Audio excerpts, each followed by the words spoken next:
नमस्कार। आज हम माध्यमिक शिक्षा बोर्ड राजस्थान अजमेर की कक्षा 12 हिंदी साहित्य की पाठ्य पुस्तक सरयू के पाठ 1 कबीर को लेकर प्रस्तुत हैं।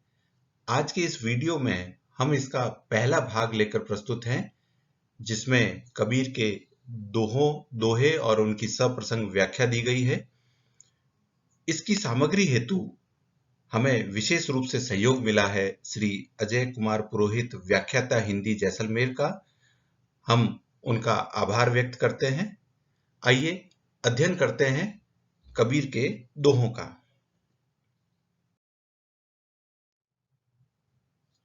सबसे पहले जानते हैं कबीर के परिचय के बारे में। भक्तिकाल के निर्गुण ज्ञानाश्रयी शाखा के कवि एवं संत काव्य धारा के प्रवर्तक के रूप में विख्यात कबीर का जन्म विक्रम संवत 1455 अर्थात 1398 ईस्वी में काशी में हुआ। उनका लालन पालन नीरू और नीरा नामक जुलाहा दंपति ने किया। कबीर अशिक्षित थे, परंतु ज्ञान और अनुभव से समृद्ध थे। उनके गुरु रामानंद थे। अपनी अनुभूतियों को सहज एवं प्रभावी ढंग से जनमानस तक पहुंचाने में सिद्धहस्त कवि थे और उन्होंने अपनी वाणी द्वारा धार्मिक संकीर्णता और बाहरी आडंबरों कुरीतियों का विरोध कर राम रहीम की एकता के माध्यम से मत मतांतरों से ऊपर उठकर मानवता की स्थापना का शंखनाद किया। वे आत्मिक साधना एवं मन की पूजा पर विश्वास करते थे। रूढ़ियों से मुक्त सामाजिक समरसता की स्थापना का संदेश इनके काव्य में मुख्य रूप से मिलता है। अब हम इनके शिल्प सौंदर्य की बात करते हैं। इनके काव्य की, इनका शिल्प सरल और सहज है। इनका प्रतीक विधान दैनिक जीवन से संबंधित है। कबीर की भाषा पंचमेल, खिचड़ी और सद्दुकड़ी है, जिसमें राजस्थानी, पंजाबी, पूर्वी हिंदी, ब्रज आदि भाषाओं के शब्दों का प्रयोग हुआ है। इनकी रचनाएं बीजक में संकलित हैं। इनका निधन विक्रम संवत 1575 अर्थात 1518 ईस्वी को मगहर में हुआ। अब हम दोहों का अध्ययन करते हैं। गुरु गोविंद तो एक है, दूजा यह आकार, आपा मेट जीवित मरे तो पावे करतार। ज्ञान प्रकाशा गुरु मिला, सौ जिनी बिसरी जाई, जब गोविंद कृपा करी तब गुरु मिलिया आई। इसका प्रसंग है कि प्रस्तुत दोहे कबीर द्वारा रचित हैं। इन दोहों में गुरु एवं गोविंद के भेद न होने व अहंकार त्यागने के साथ गुरु की महिमा का उल्लेख किया गया है। कबीर कहते हैं कि गुरु और गोविंद यानी ईश्वर और गुरु दोनों एक ही हैं, सिर्फ आकार यानी इनकी शरीर या उपाधि ही अलग अलग है। गुरु द्वारा दिया गया ज्ञान ही हमें ईश्वर तक पहुंचाता है। जो मनुष्य अपने अहंकार को मिटाकर जीता है, वही ईश्वर के सच्चे रूप को प्राप्त करता है, अर्थात मोक्ष प्राप्त करता है। दूसरे दोहे में कबीर कहते हैं कि गुरु द्वारा प्रदत्त सच्चे ज्ञान को न भुलाने का संदेश देते हुए कबीर ने कहा है, अरे मनुष्य, जब गुरु से मिले तब ज्ञान का प्रकाश हुआ। अब उस ज्ञान को भूल मत जाना। जब ईश्वर की कृपा हुई तभी तो गुरु मिले हैं, अर्थात ईश्वर की कृपा से सदगुरु से मिलन हो पाता है। इस प्रकार उन्होंने इस दोहे में गुरु की महिमा का बखान किया है। इन दोनों दोहों के विशेष में हमें लिखना चाहिए सद्दुकड़ी भाषा का प्रयोग है।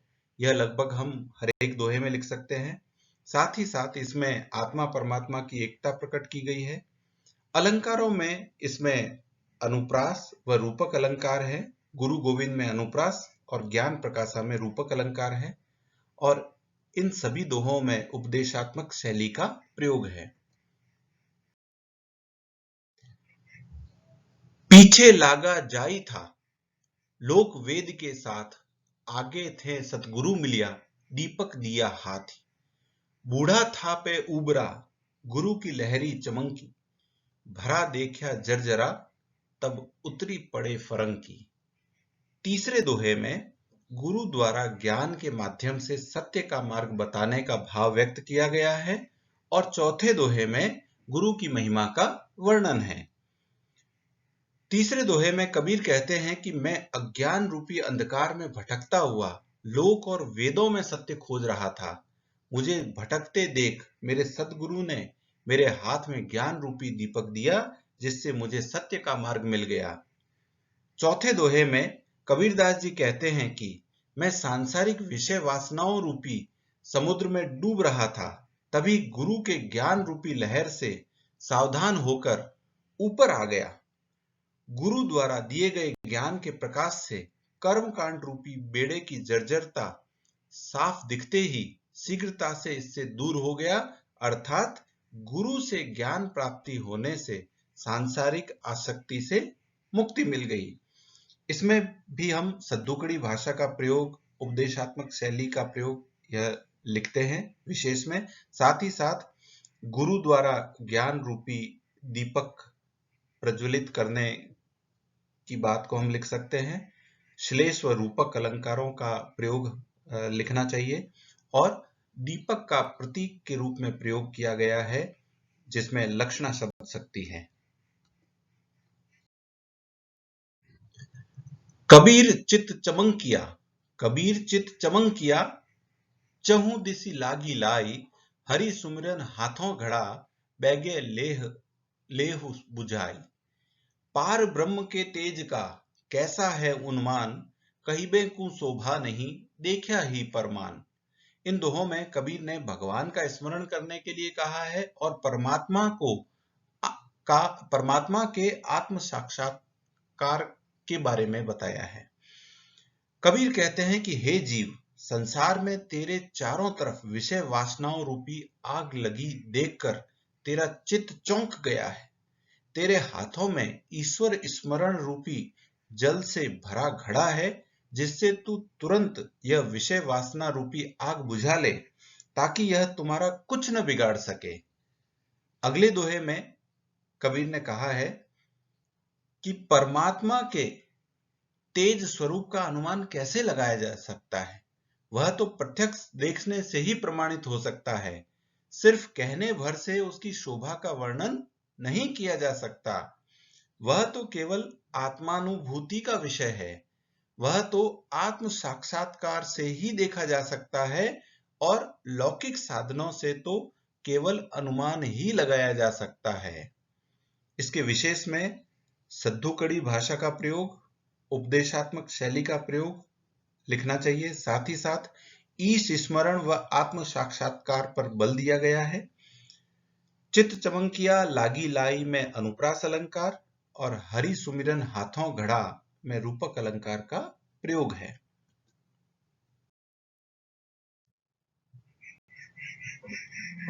अगले दोहे हैं, चिंता तो हरि नाम की और न चितवे दास, जे कछु चितवे राम बिन सोई काल की पास।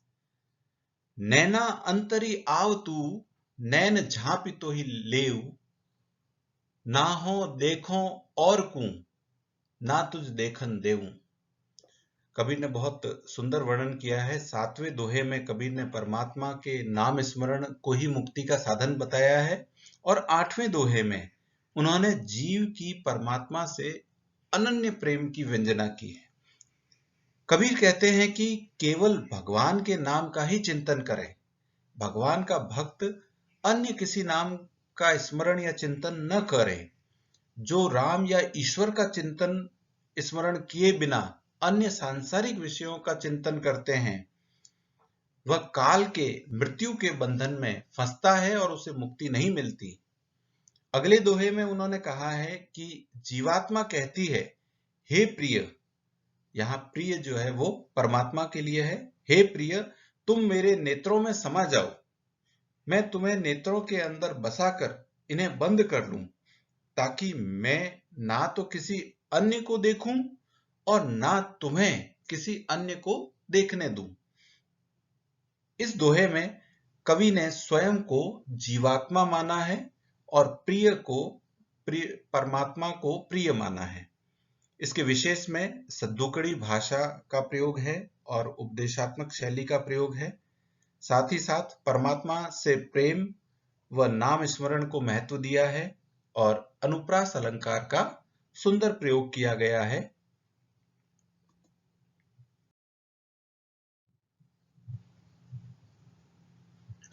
अगले दोहों में है, बहुत दिनन की जोवती बाट तुम्हारी राम, जीव तरसे तुझ मिलन को मन नाही विश्राम। मूरिस संग न कीजिए लोहा जल न तिराई, कदली सीप भुवंग मुख, कदली सीप भुवंग मुख, एक बूंद तिहु भाई। इस दोहे में कबीर ने जीवात्मा की विरह वेदना का वर्णन किया है और अगले दोहे में कबीर ने कुसंगति से दूर रहने का संदेश दिया है। जीवात्मा कह रही है, हे प्रियतम परमात्मा, मैं बहुत दिनों से तुम्हारी बाट देख रही थी, राह देख रही हूं, तुझसे मिलने के लिए मेरा हृदय तड़प रहा है, तरस रहा है, और तुम्हारे विरह में मेरे मन को विश्राम नहीं मिल रहा है। अगले दोहे में कबीर ने बहुत सुंदर प्रयोग किया है कि कहा है कि मूर्ख व्यक्ति की संगति नहीं करनी चाहिए। लोहा जल में तैर नहीं सकता, अर्थात जैसे लोहे का आश्रय लेकर समुद्र पार करने की भावना वाला व्यक्ति डूब जाता है, वैसे ही मूर्ख व्यक्ति की संगति से जीव संसार रूपी सागर में डूब जाता है। और उन्होंने आगे इस बात को स्पष्ट किया है कि एक ही वर्षा की बूंद केला, सीप और सर्प के मुख में पड़ने से तीन भिन्न भिन्न परिणाम देती है। अर्थात केले में वह बूंद पड़ने पर कपूर, सीप में पड़ने पर मोती और सर्प के मुख में विष का रूप धारण कर लेती है। इसमें कबीर ने सद्दुकड़ी भाषा का प्रयोग किया है, उपदेशात्मक शैली का प्रयोग किया है, साथ ही साथ जीवात्मा की विरह वेदना और कुसंगति से दूर रहने का संदेश दिया है। इसमें वियोग श्रृंगार का सुंदर चित्रण है, प्रतीकों का प्रयोग है और दृष्टांत अलंकार का बहुत सुंदर प्रयोग कबीर ने किया है।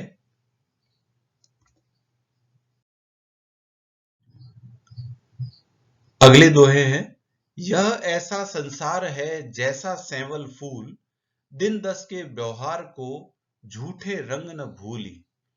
मासी गुड़ में गड़ी रही, पंस रही लपटाई, ताली पीटे सिरि धुने, मीठे बोई माई। इसमें कबीर ने संसार की नश्वरता की ओर संकेत करते हुए ऊपरी आकर्षण में न पड़ने की चेतावनी दी है और 12वें दोहे में अन्योक्ति द्वारा सांसारिक सुखों में न फंसने व कुसंगति से बचने के लिए कहा है। कबीर कहते हैं कि अरे जीव, यह संसार तो सेमल के फूल के समान है, जो देखने में बहुत सुंदर होता है लेकिन निरर्थक होता है। उसी तरह विषय वासनाओं से भरा संसार बहुत सुंदर लगता है, जो नाशवान है। इसलिए इस संसार में 10 दिन अर्थात कुछ समय के लिए विषय सुख को पाकर परमात्मा को मत भूलो। यहाँ पर कबीर ने सेवल फूल का उदाहरण दिया है और बहुत सुंदर प्रयोग किया है कि सेवल फूल की लालिमा देख करके तोता जो है वो उस पर मोहित हो जाता है और उसके पकने का इंतजार करता है, लेकिन उसके पकने पर तोते को निराशा हाथ लगती है क्योंकि वह निरर्थक साबित होता है। अगले दोहे में कवि ने कहा है कि मक्खी मीठे के लोभ में गुड़ में धंस गई और उसके पंख उसमें लिपट गए।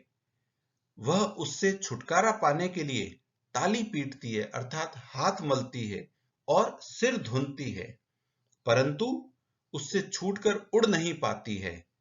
कबीर कहना चाहते हैं कि आसक्ति एवं कुसंगति से सदैव बचकर रहना चाहिए। यहां पर सद्दुकड़ी भाषा का प्रयोग है और उपदेशात्मक शैली का प्रयोग है, साथ ही साथ संसार की नश्वरता की ओर संकेत है और कुसंगति से बचने का संदेश है। दिन 10 में अनुप्रास अलंकार है, जैसा सेवल फूल में उपमा अलंकार है, और साथ ही साथ इसमें गुड़ और मक्खी के माध्यम से उन्होंने जो संदेश दिया है उसमें अन्योक्ति अलंकार है।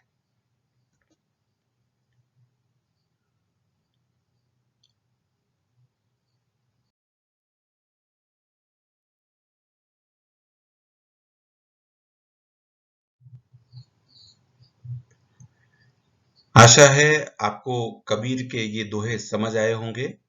हमारा YouTube चैनल हिंदी अध्ययन आप सब्सक्राइब करें, हमारे वीडियो को लाइक करें, शेयर करें और आगे के पाठों के लिए हमारे वीडियोस को देखते रहें। धन्यवाद।